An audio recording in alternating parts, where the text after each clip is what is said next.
一头800公斤的牛，怎么样才能安全通过一座承重只有700公斤的桥？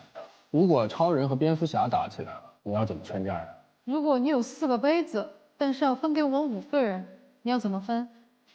你听听，这叫什么问题？这叫问题吗？他怎么不说找800只牛给700个人吹呢？我一个人就能吹100只。你应该知道，如果不改变时间节点的话，过去就不会发生排队的。你的意思是我这次可以为自己寻一次私？只要你没有得到巴特的工作，可以。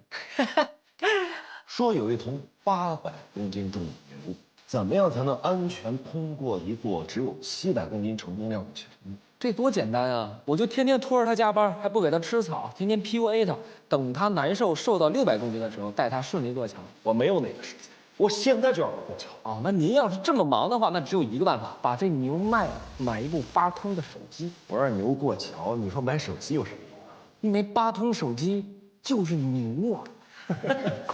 如果说这个超人跟蝙蝠侠打起来了，你要怎么劝架？那我就会做一个无恶不作的反派，这样超人跟蝙蝠侠他俩就有一个共同的对立面了，他俩就不会打了，专打这个反派。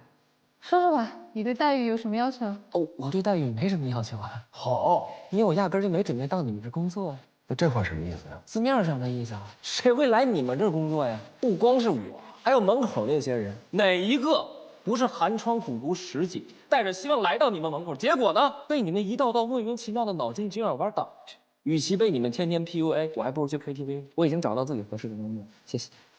爽。